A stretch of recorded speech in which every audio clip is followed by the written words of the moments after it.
ආයුබෝවන් සුබ දවසක්. මගේ නම කවිෂා දරණයි. මම ආවේ ගාල්ලපත්තිගම ප්‍රදේශයේ. මට හීනයක් තිබ්බා දකුණු කොරියාවට යන්න.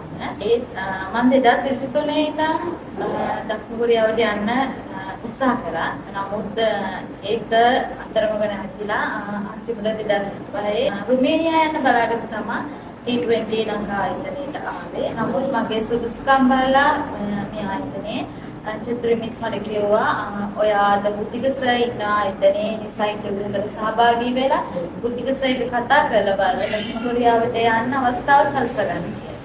මම බුද්ධික සර් හමු වෙලා මගේ සුදුසුකම් කියලා මගේ පෞද්ගලික විස්තර සියලු දේ කතා කරලා අවසානයේ බුද්ධික සර් මට කිව්වා දකුණු කොරියාවට යන්න උපදෙස් ලබා ගත්තා. එහි ප්‍රතිඵලයක් විදිහට අද මම දකුණු කොරියාවට යන්න බලාපොරොත්තු වෙනවා.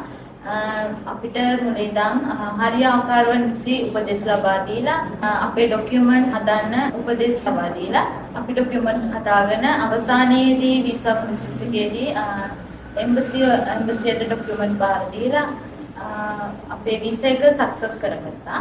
ડોකියුමන්ට් හදන වැඩවලදී අපි එකම ડોකියුමන්ට් එක 5-6 පාරක් හදන්න ඕනා. ડોකියුමන්ට් වල වැරදි තියලා ඒ නිසා වැරදි දීපහම ડોකියුමන්ට් මෙම ආයතනයෙන් බාරගත්තේ නැහැ. ඒ නිසා අපි 5-6 පාරක්ම ડોකියුමන්ට් හදාගත්තා.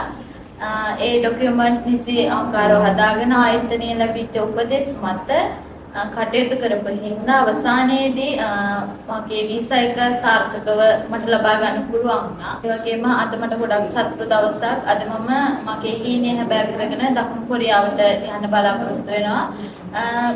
මම ලංකාවාසී සියලුම සහෝදර සහෝදරියන්ට කියන්නේ ඔයාලටත් දකුණු කොරියාවට යන්න හීනයක් තියෙනම් ඔයාලා තෝරගන්න ඕන T20 ලංකා ආයතනය. උපදෙස් ලබා දීලා අපි හරි මාර්ගයට අරගෙන අවසානයේදී අපේ වීසා එක සක්සස් කරගන්න උදව් කරනවා. ඉතින් මම ඔයාලට අවසාන වශයෙන් කියන්නේ ඔයාලගේ ඒ හීනයට හරිම මාර්ගය තෝරගන්න කියලා. අද මගේ හීනේ සැබෑ කරගෙන අද මම දකුණු කොරියාවට යනවා. ඉතින් සියලු දෙනාටම ස්තුතියි. සුබ දවසක්.